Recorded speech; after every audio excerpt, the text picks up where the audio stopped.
Good evening. You're listening to Latino Talk TV. I'm your host, Ben Mendez.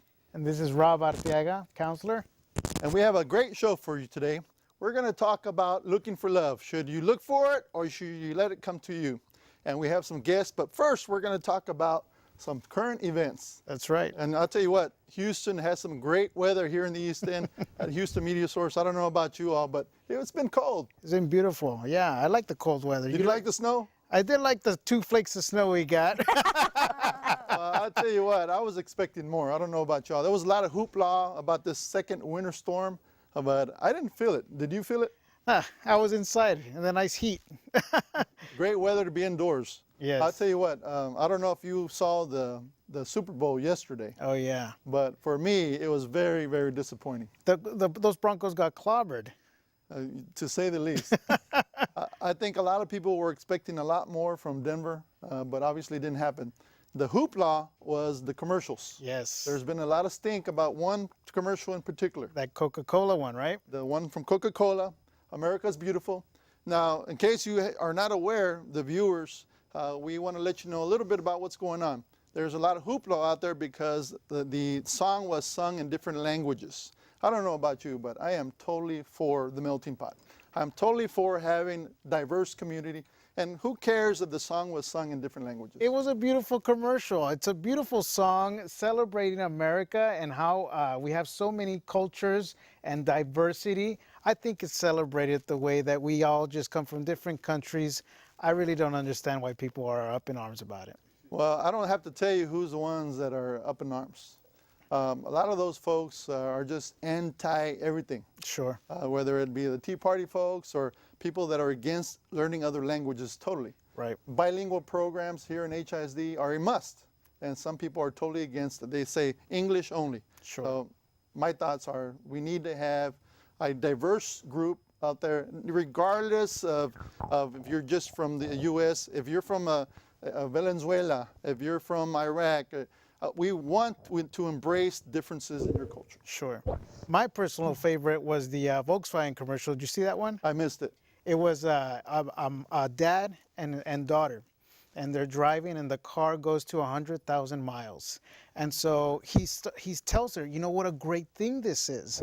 And the daughter's like, well, so what? And so he tells her, well, just think about it. Every time a Volkswagen hits 100,000 miles, a German engineer gets his wings. I missed that one. So you see all the engineers getting their wings in the factory, and maybe it's just the geek in me, but I found it amusing. Well, I saw one of the commercials with a little dog, and it was one of the big horses that Budweiser always uses. What are they called? The Clydesdale? Clydesdales. I really enjoyed that commercial. Mm-hmm. I'm not real into the dog and horse thing, but sure. I really enjoyed watching that commercial. Yeah, there was a lot, and there was Beckham in his underwear. Didn't see that one either. I missed that one. Are you watching the same channel that I am? Yeah, there was a big hoopla about David Beckham. Okay.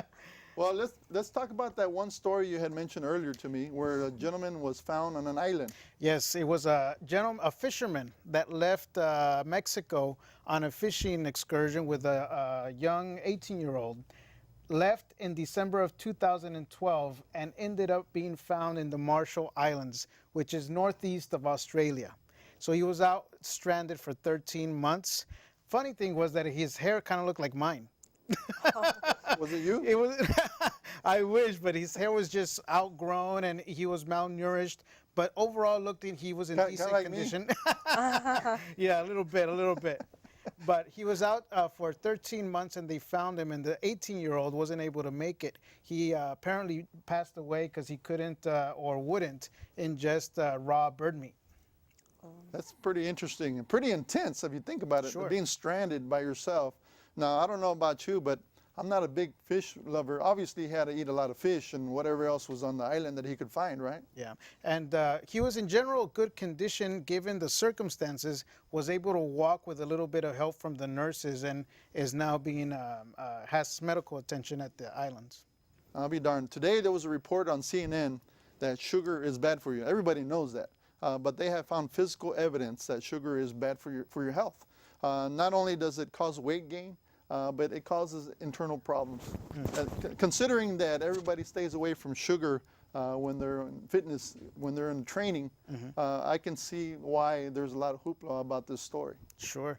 I personally love sugar. I love sweet things. But, you know, it's hard because all those good things that are nice for the taste buds are usually not good for our health, right? That's true. Well, speaking of fitness, we have the National Hispanic Professional Organization. They're having training for a marathon. And if you would like to participate, this coming Sunday at 2:30, we're going to meet at Memorial Park at the church. There's a church right next to Memorial Park. We're going to meet in the parking lot at 2:30. If you want to kick off your fitness program with us, we would love to have you. Which leads us to our next topic. We have special guests here from the National Hispanic Professional Organization Leadership Institute. That's right. And we're going to talk about love. Should we go find it or should we let it come to you? Now, starting here, we're going to introduce ourselves. I'm Taylor de Leon. Claudia Garcia. Pat Perez. Morena Redondo. Now, let's kick it off here. Now, in your opinion, should you look for love? I don't believe you should. I believe in destiny. And I believe that if you meet someone at a grocery store or if you meet someone taking your garbage out, then it's meant to be. I don't necessarily agree, and this is why. Most of the time when people tell you that you shouldn't go out and look for love, it's normally because when you look and look and look, you start to get a little bit desperate. You want to find that special somebody, and I think that desperation is what usually scares off True. a potential mate. So my focus with the folks that I work with is to focus more on what you know and what science tells us attracts a partner, and so you can reduce that anxiety. So when you are in the grocery store, when you're in those natural circumstances, you have those social skills to be able to attract that partner. And by the way, he is Dr. Feelgood. Dr. Feelgood is a therapist, right? For a family therapist. Correct. And you counsel families? I counsel couples mostly and folks that are usually going through or about to get divorced. And my job is usually to try and prevent that divorce from happening. And do you find that there's a lot of divorce right now this time? Sure, Because of the financial situations? Actually, it's a funny thing, but right around the holidays is a time where I get a lot of phone calls. My theory is that as much time as we have to spend together and have fun, it's still a lot of time to spend together, and it emphasizes the problems we usually don't get to during a regular year. So Claudia, what is your take on this? I don't think you can go look for love necessarily. I think sometimes when you're looking so hard, you force yourself or you place yourself in situations that aren't necessarily healthy or good for you. So I'm with Taylor. I think you kind of let it happen, but also be prepared to have a healthy relationship when it does come. Mm-hmm. Now we have Pat. Pat's been married for how many years? 28 years. How do you do it? How do you stay with Javier? That's what I want to know. We do. We're opposites. Opposites attract. Okay. Opposites and attract. Did he look for you or you looked for him? It just happened. You know that it just happened. Javier's mother and my dad were in elementary school together, and they got married, went different ways. Javier's family came back from Los Angeles to Houston to help take care of his grandmother, and I ended up at school with his brother. And then So it wasn't an arranged marriage? it wasn't an arranged marriage. Nope, it just happened. And I guess it was meant to be because we were always in situations to where we were in the same group. And as a matter of fact, back then there was the mayor's summer youth program. And we ended up working at the same youth group or youth club. Well, Javier says you chased them. You chased Yeah, them for yeah, about a yeah, year. yeah. I was trying to chase them away.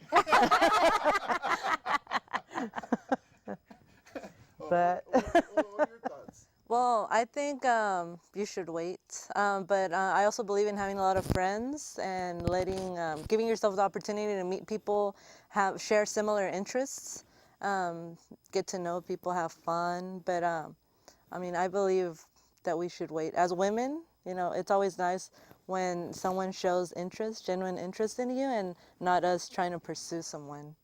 So, you know, we have a new fad nowadays the girls will pick up the tab the first date and so forth. I don't think so. I've never heard about that one. Or maybe I'm just on the wishing list here. You are. You're on your wishing list. Do you see a new fad? There are places where the roles are not as defined as they used to be in the past. I think that partly contributes to confusion with the roles that we should be playing in the relationship.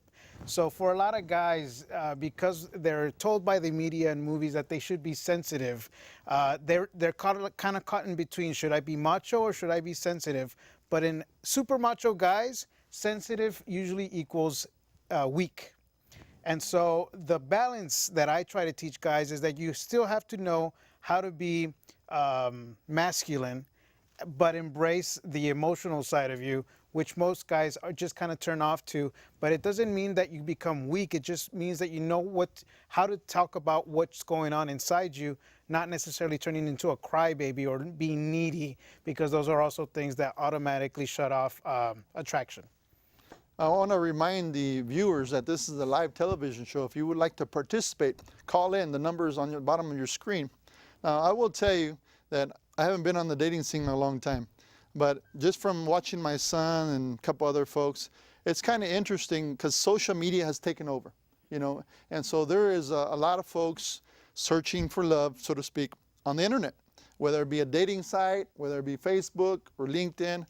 So it's kind of changed the way things are done. Wouldn't you agree? Definitely. I think it changes the dynamic completely. I think it's a new technology, a new way to connect. For some folks, I think it's helpful, but I'd like to get your thoughts because I have my own opinion, but I'd like to hear from you guys. What do you guys think about online dating or meeting people online? I'm currently on eHarmony, and since I've been on it, I've only been on it for 1 month. Every man that I've been out with has been quality. And I think it depends on the site. 10 years ago, I was on Match, and I had about 3 dates a week, but they weren't quality men. And it all depends on what's quality to one woman to another woman. But In other words, they didn't have a job. What? They weren't secure. What were the issues? the issues were, you could probably say this is probably not the answer you're looking for. Maybe it is. They were looking to just go to bed with you.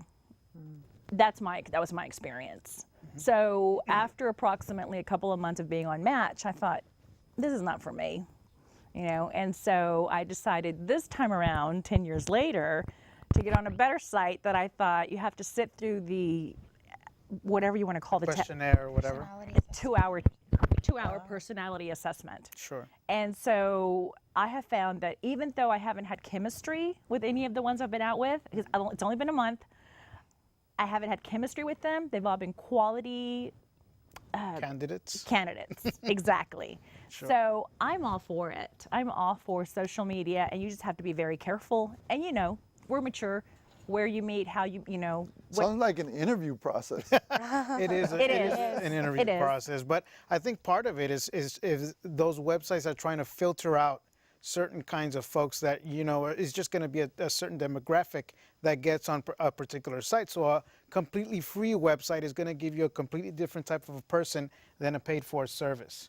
And so anybody else, their opinion on online dating? I think it's interesting because, and I'm giving a presentation at work about social media and the image that you present. I think nowadays it is so quick. Most Americans have a Facebook account, all ages. It's very quick for you to be able to access it and post it from your phone or your computer. And so people can create personas. So it's really hard to distinguish what's their real voice and what's their online persona. So that's something you kind of have to wade through when you meet somebody online.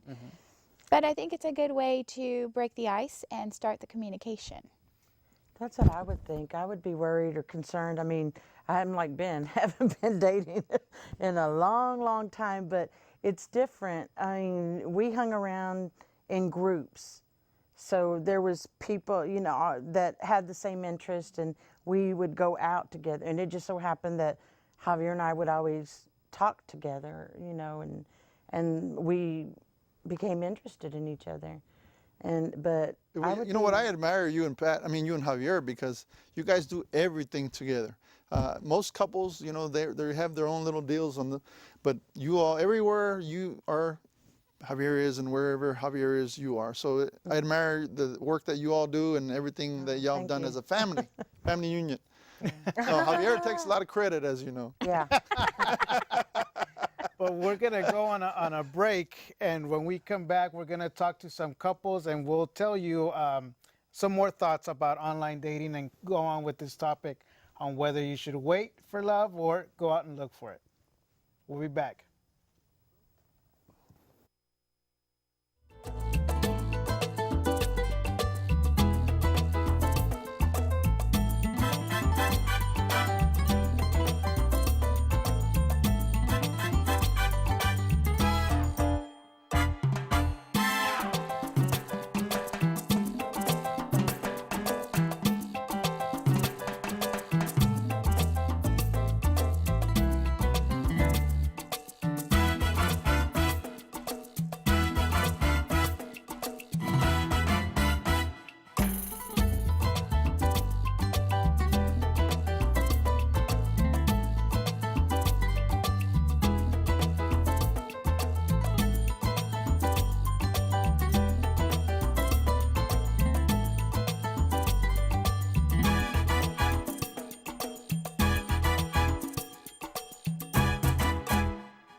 Welcome back to Latino Talk TV here in the Houston Media Source in Houston's East End. We have a few guests that have joined us. We're going to start off introducing ourselves over here on this side. Cesar, I'm Cesar Espinosa, and you're with? and well, I work with the various organizations in the city of Houston, but I'm executive director of FIEL. And my name is Jessica Rangel, and I also work with Philly Houston. And the rest of us are from the last segment.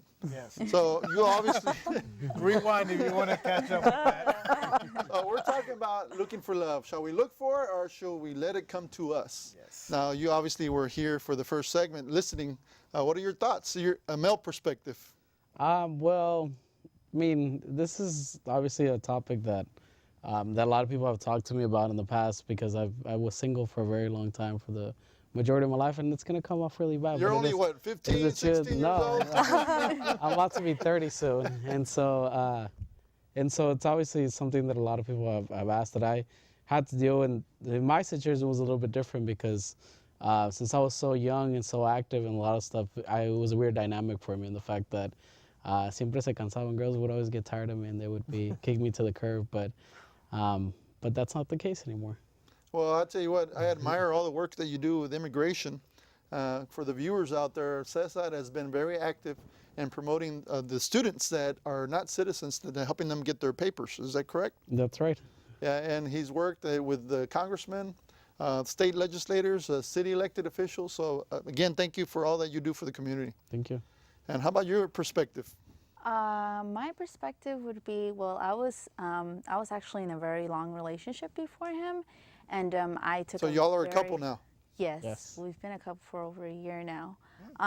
But before that, I was in a very long relationship, and I was alone for a while, and I really wasn't looking for anybody. He kind of just floated my way, and So he didn't harass you?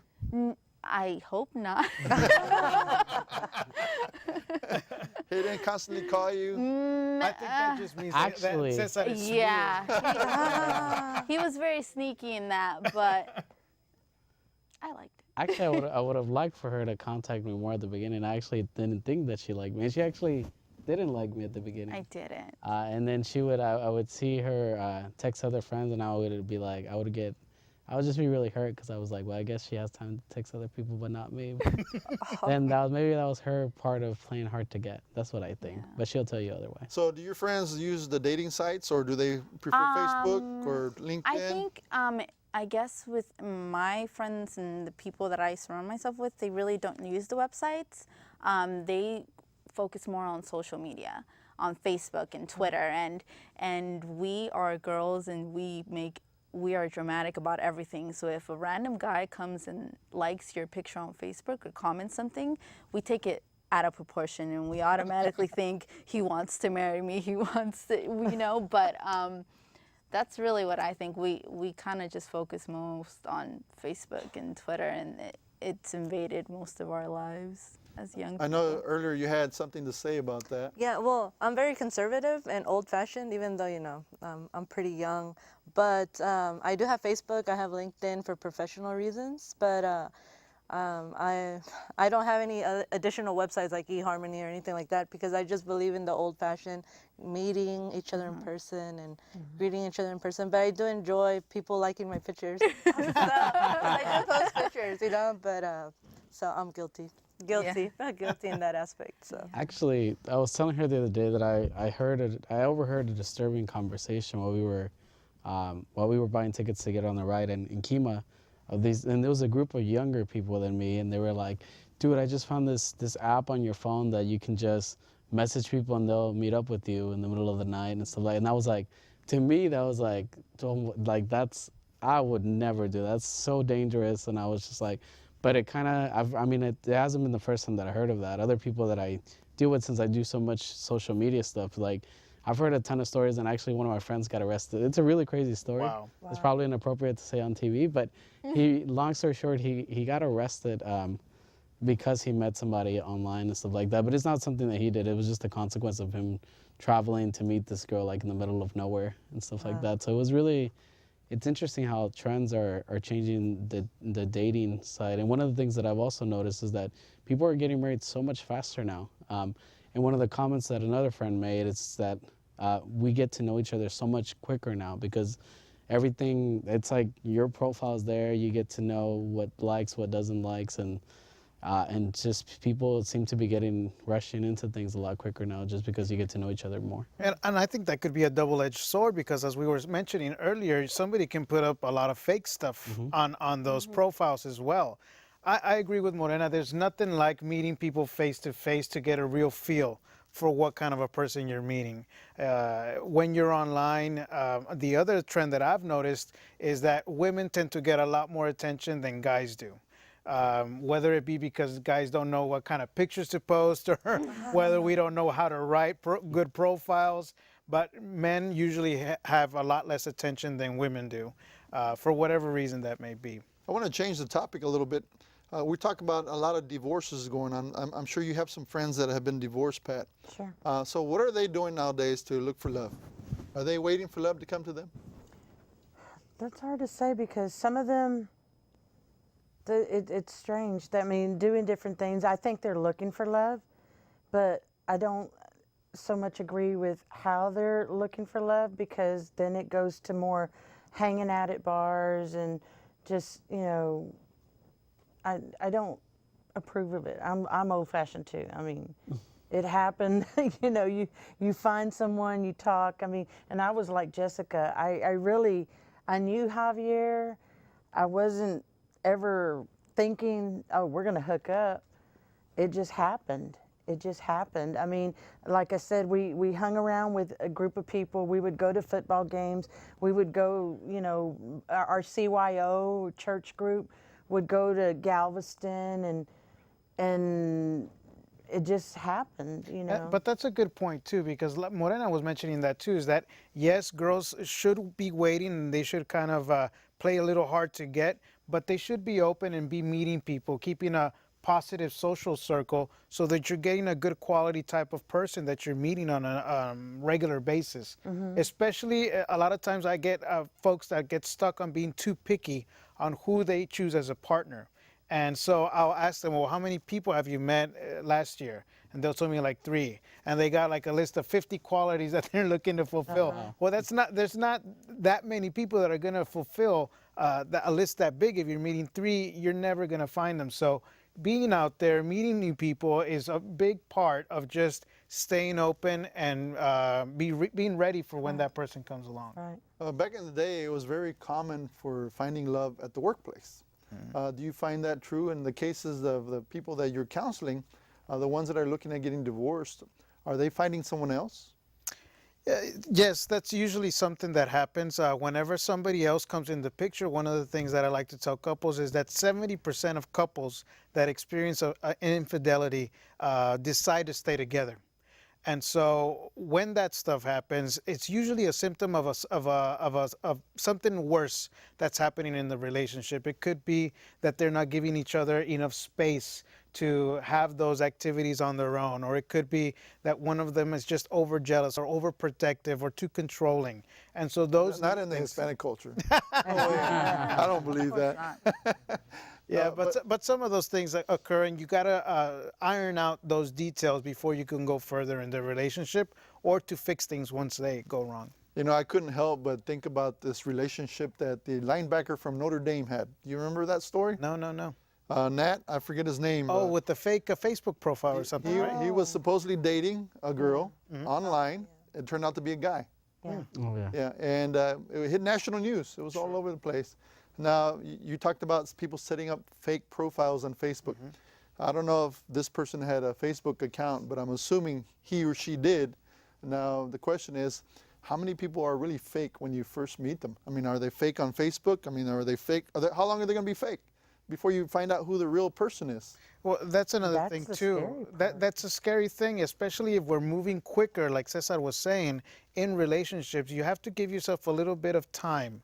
And one of the things that I always recommend is to be very sure of what are those qualities that you're looking for in somebody else, and narrow them down, not to a list of 50, but about 3 to 5. And when you're seeing that person, give them some space to see if they're going to show you those qualities, because they might not come up right away, you know, like honesty or respectfulness or responsible people. And so you should get to know them at least 3 to 5 months to get to a good feel for how that person deals with their family, deals with their responsibilities, to make better decisions about how you're going to move forth in the relationship. Let's change the topic just a tad bit here. Now, there's a lot of abusive relationships. For those viewers out there that are in an abusive relationship, what do you tell them?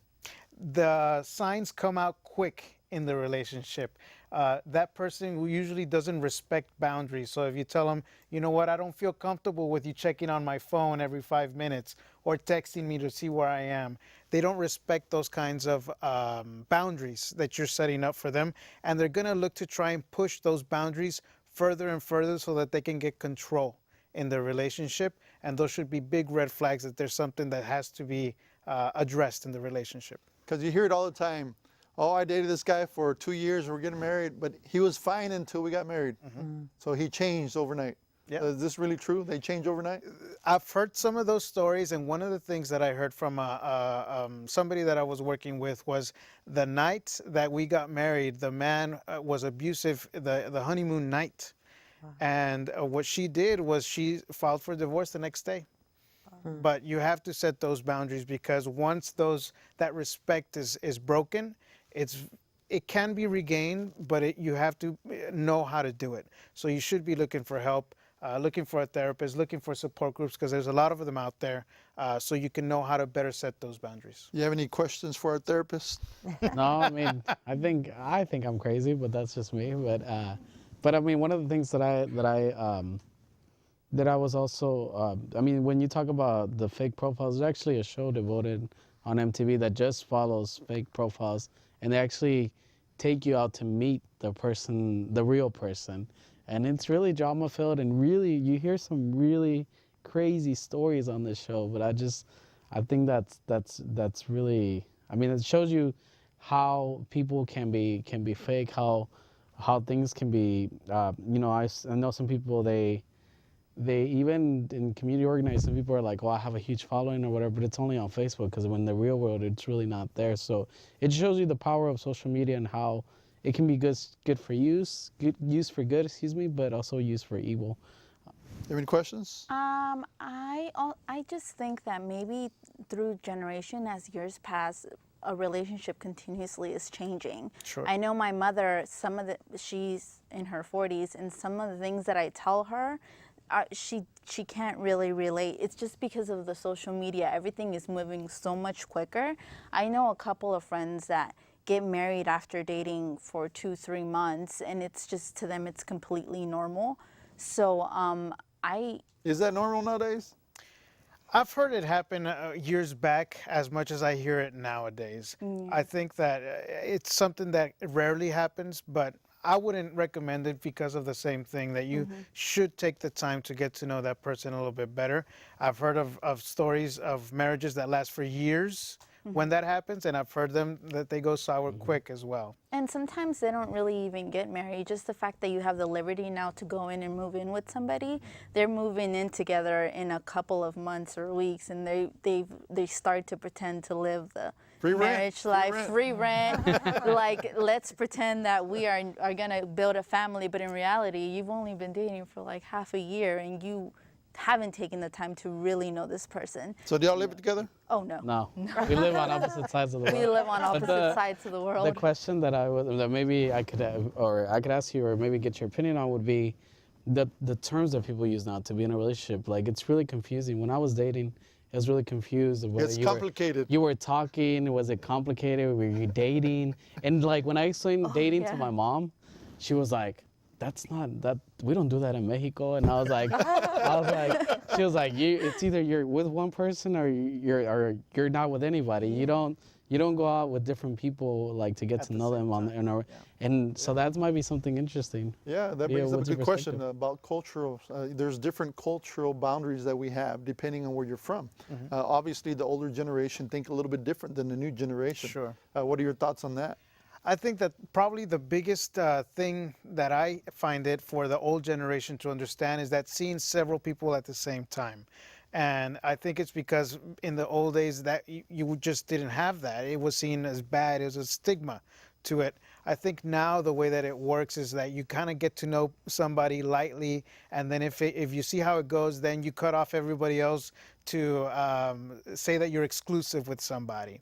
And so one of the things that I recommend is that you should be seeing that person face to face so that you can lay everything, all the cards on the table, and kind of set up what it is that you expect out of this friendship or getting to know somebody, so that it's not complicated. Because the more complicated it gets while you guys are just getting to know each other, the more complicated it'll get when it gets further on down the relationship.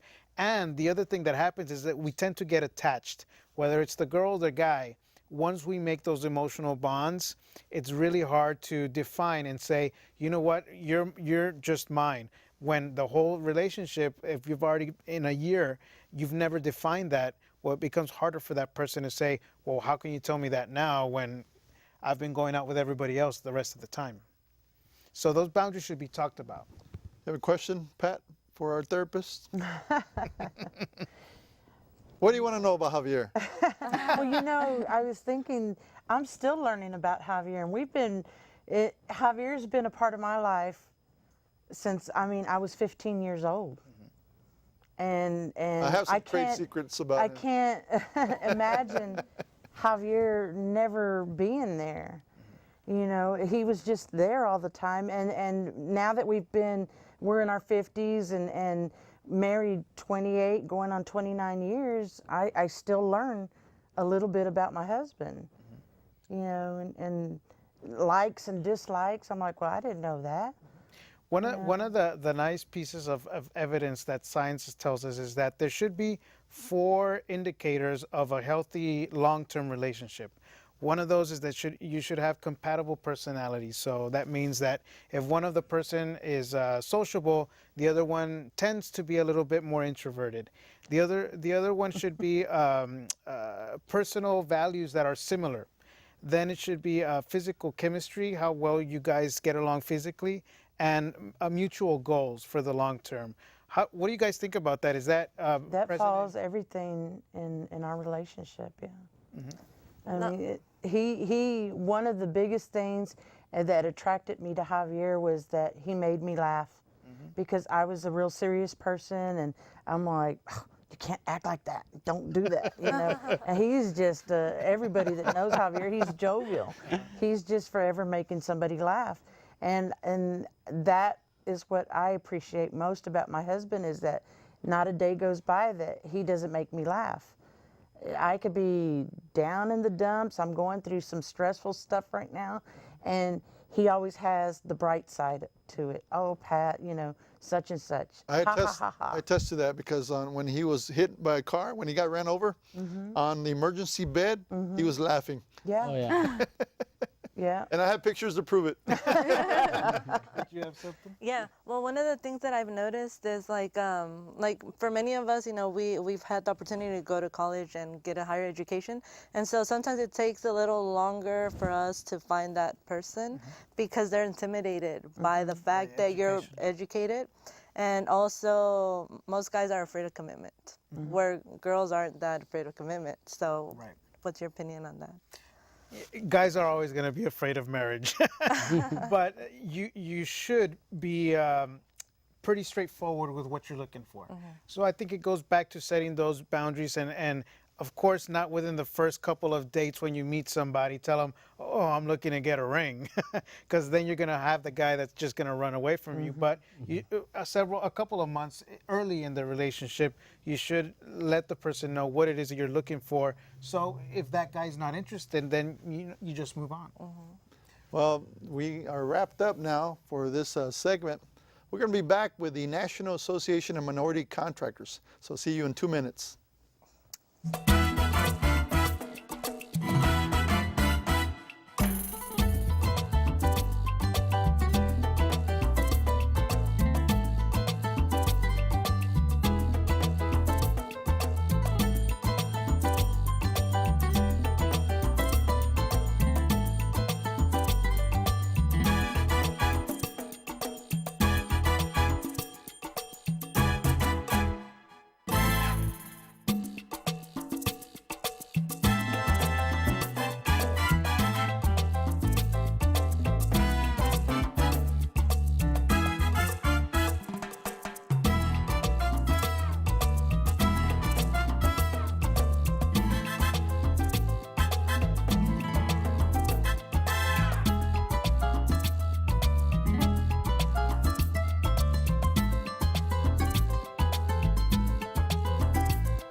Welcome back to Latino Talk TV. We talked about love, but now we're going to talk about contracts. We're here with the National Association of Minority Contractors, and we have the Executive Director, Mr. Ruben Mercado here. How you doing, Ben? Thank you for having us. And Ruben has invited a few guests. You want to introduce your guests? Absolutely. These are two of our members. This is Victoria Lara with Impact Stone. She joined our organization last year in May, I believe. Yeah. And we have, and she's also on the board of directors now. And next to her, we have Mr. Xavier Leal with Excellent Landscaping Services. And he is our treasurer for the organization. He's been with the organization how long, Xavier? 6 years. 6 years. Okay, well, appreciate you coming out. Now, tell us a little bit about your group. Absolutely. First off, the organization itself has been in existence since 1969.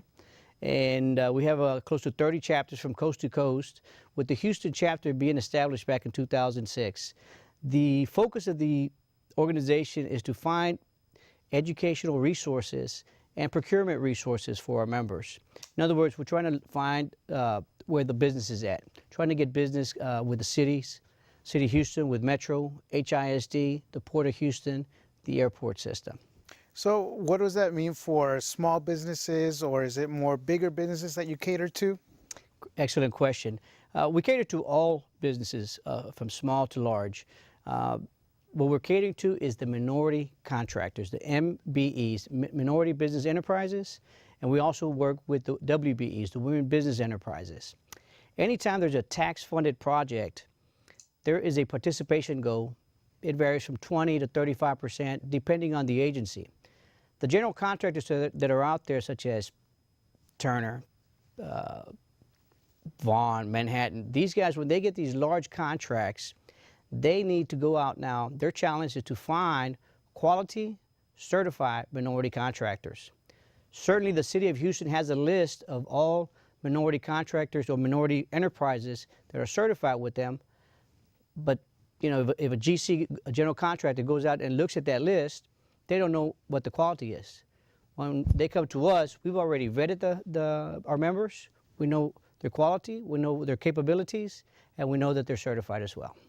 That's great. So basically, it's just contractors. It's not anybody else that's affiliated with the construction industry? Absolutely not, Ben, and thank you for bringing that up. We also have other organizations that are outside of the construction industry that support the construction business owners, such as IT support, folks for marketing, folks to help them in certified payroll. So there's insurance as well. There's many other aspects out there that, or business industries that support the construction business owners. Do they need a psychiatrist?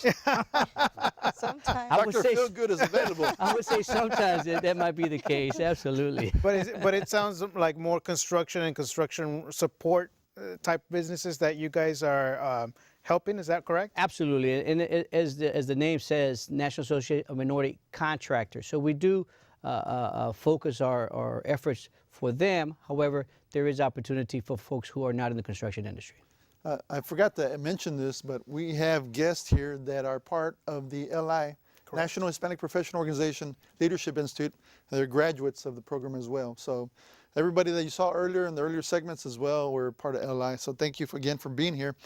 You've come a long way. Yes, I have. I remember when you were just a little contractor, now you're a big shot. I wouldn't say that, Ben. I wouldn't say that. I learned everything from you. So let's talk a little bit about your business. So what exactly do you do? I know you do granite, but what do you do? Well, my business is Impact Stone. It's a family-owned business that my parents started outside of my house 20 years ago. We fabricate and install marble and granite, but we do it more of a hands-on and a unique type of stonework. Everything is done in a creative area.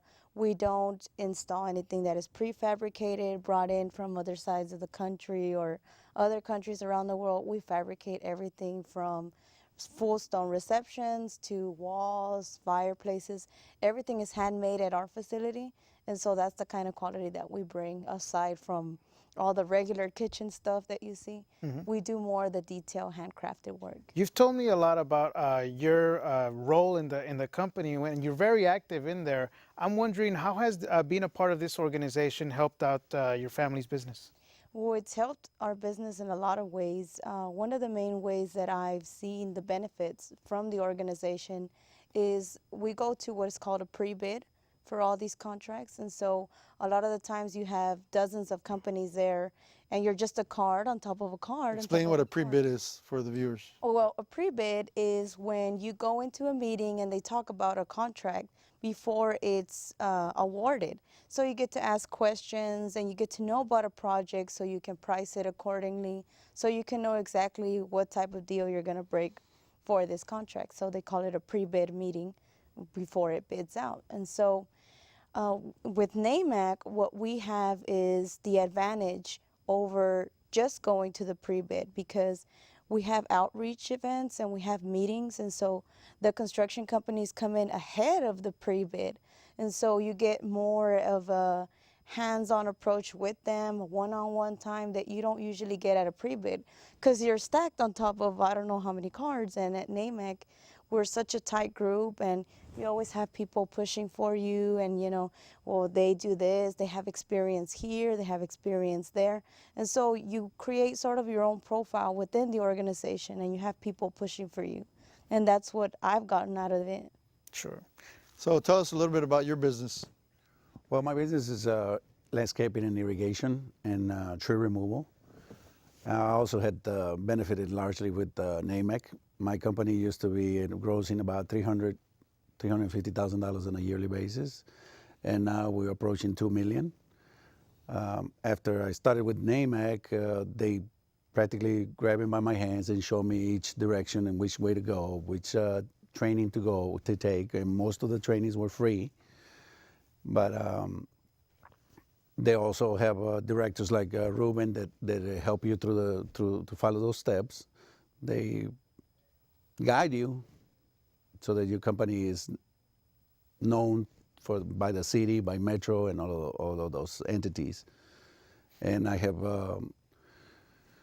largely done nothing but commercial work now, when it used to be residential, and now it's about 10-20% residential and 80% commercial, mainly. And the same entities. thing happened with my business as well. When my parents were operating, it used to be 90% residential, and very rarely would we get a commercial job. And now it's like 90% commercial, and it's like very rarely do we get these high-end residentials or other types of things. But I think the main thing that NAMAC really helps is in guiding you, because there's all these requirements.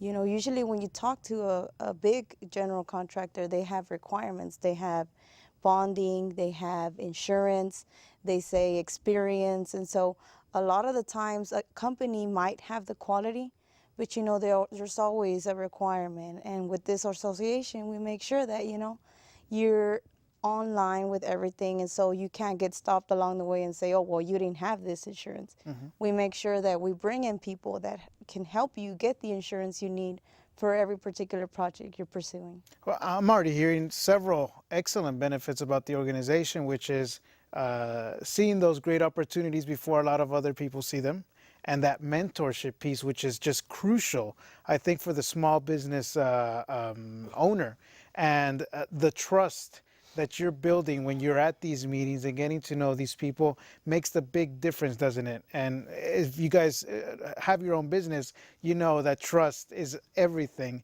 when it comes to making new partnerships, no? I got to tell you that one of the key things that I tell all my members is people do business with people they know. Sure. So that's why I open up a lot of opportunities with the general contractors, with the agencies who have the projects, the owners of these projects, so that they can have a networking opportunity to meet the key personnel who are making those decisions. That's why we've been able to be so successful last year. Our members took in over $260 million worth of new contracts in 2013. So NAMAC does work. So I encourage anybody who has a construction industry or supports the construction industry, give me a call. We'll be able to help them out. You got to change your field. I know personally from being in the construction industry, there's not very many women that take the lead in their company. So I'm impressed by you. I would say that 90% are male, right? Yeah. Male-run companies. Every pre-bid meeting that I've been to, every procurement that I've been to, I'm always in a room full of men, but curiously enough, it's white male industry. And so I'm having to deal with two barriers, because not only am I the only woman in the room. I'm the only Hispanic woman in the room. And so a lot of the times, you know, I feel a little bit conflicted, but I also know the quality of our work. I'm standing behind my family, the work that we've done over all these years, and that's the pride that I have to take me every day and go to a meeting. And I do, sometimes I do get, you know, negative feedback, and I get a little bit of that, you know, you're not supposed to be here kind of look, but, you know, I make sure I just dust it off, and I'm here to get work, not only for me, we employ several other people. And so at the end of the day, it's not really about me and my pride, it's about my family and the commitment that I have to our business. That's amazing. I mean, it sounds like you just broke the barrier, because it doesn't sound like much of a barrier, because you know exactly why you're there, who you stand for, and the quality of the work that your business does, right? Yeah, and I think that especially having people like them alongside, you know, we're all pursuing different kinds of contracts, but when we're at a pre-bid meeting and you're there together, it's like a support system, because a lot of the times it could be, you know, me by myself. But if I see him there, and if I see him there, you know, it almost makes you feel sort of like you have a little gang there. And you have a little bit of an advantage because you're not by yourself. And a lot of the times I get sort of a little bit of, you know, oh, she doesn't know what she's talking about, or she doesn't know what we need on this project. So when they tell me, it's almost like they put barriers. And they tell me, so are you certified? Yes. Do you have insurance? Yes. Are you qualified? Yes. And it's like they want me to say no, but at the end of the day, you know, being with this organization has helped because it helps me be in line with whatever the requirements are. Sure. And that's the advantage. One thing that impressed me about her company, her dad and her mom, for that matter, speak mostly Spanish. And so they weren't in tune with a lot of stuff that was going on in the, what I call the construction industry. And so because of her taking the lead as the person for her company, that has opened a lot of doors. Her skills are without saying. I mean, obviously their company has done a lot of work throughout the years, so they can do the work. But to have a woman taking the lead, Latina, was very impressive to me. And I congratulate your dad for making that happen, because he could have easily put your brother or your husband or somebody else. And I understand you're pregnant as well. Oh yeah, and that's a whole other Yeah. that's a whole other thing I have to talk with on a daily basis. Now I have construction and estimators telling me, "Are you pregnant?" I'm like, "Well, yes, I am." And so it's another thing, but it just goes to show that, you know, we're not here temporarily. We're not, you know, struggling. It shows Dedication. we're a real company. We're dedicated to what we do, and we're here for the long run, especially with all the growth that we're having in Houston. It's a great time to be in construction right now. Sure. And so I'm sure you're going to have a bright future with that little one that you're bringing along. Well, too. she's my new business development. I'm going to pass it on to her Getting later. contract training in the womb. Oh, yeah. Now, Ruben, you've come a long way, and I mentioned that briefly earlier. But I remember when NAMAC was just getting started, and we had like 4 or 5 members. And nobody really took us seriously because, you know, we're just getting started, a new group, and many of the contractors involved, it was kind of like a little clique, and we really didn't branch off to other entities. And now you've seen the growth over the past couple of years. What do you see long term? You know, it all depends on how we come together, united, and work as a group. You know, so often we try, different organizations try to compete against one another. I've reached out to other agencies throughout the Houston area that support the construction industry and have invited them to participate in events with NAMAC. And I got to tell you, the traffic has been tremendous. We reach out to so many more people out there.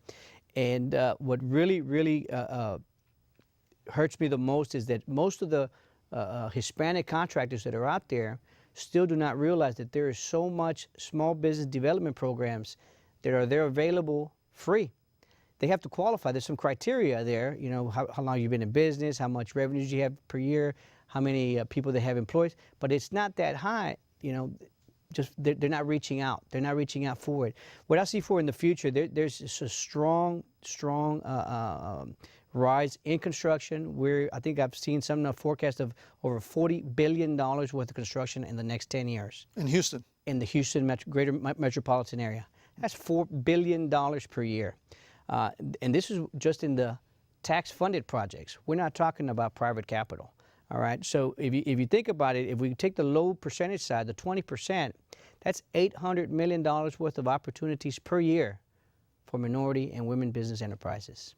Wow, that's amazing. And how can they get in contact or reach you guys if somebody's interested? Thank you, absolutely. Thank you for the opportunity. I would encourage you to come visit me at our website at www.namctexas, that's TEXAS.org, or you can reach me at 713-843-3791. Come by, we'll sit down and chat. I'll let you know what the organization in more detail. So you being in the landscaping industry, I know there's a lot of competition because you see landscapers everywhere. What sets you apart from the regular landscaper? I would say not just the quality of work, but being able to cater to the government entities, to have all the paperwork filled out, to have staff that is capable of doing the certified payroll, doing every requirement by the government entities.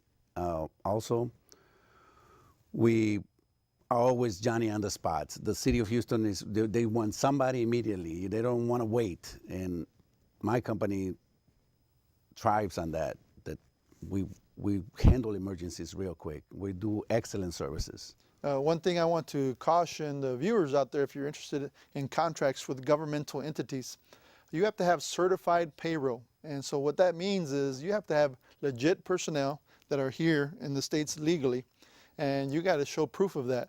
And so there's other paperwork involved in doing this type of work.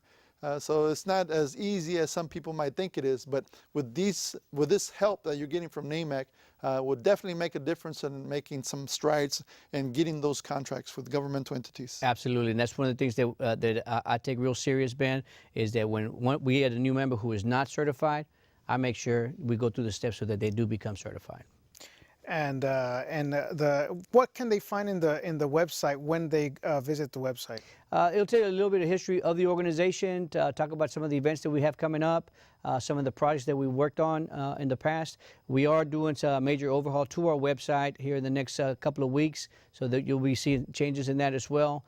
But most importantly, you'll get the contact information of NAMAC and who you need to talk to so that you can go on your road to be successful. Informational resources. That's correct. Sounds, and for other free resources on mental health issues, you can go to 3sessions.com, where I have a lot of free articles and videos, and also my Spanish website, which is 3sesiones.com, and where I have also my free podcast, which is called El Show de Psicología, where we talk about psychology and how you can apply it to everyday life. So I appreciate you all coming out. It was great. We had some good topics today. We had we had a good show. Looking for love in all the wrong places. And contracts. Perfect mix. There you go. Absolutely. Hey, that's Latino Talk. Well, I'll tell you And what. title for the show. One thing that we forgot to mention is, speaking of looking for love, our producer, Jordan, is actually getting married. So he found love, and he's smiling back there. But Jordan, congratulations, and you've done a great job for us.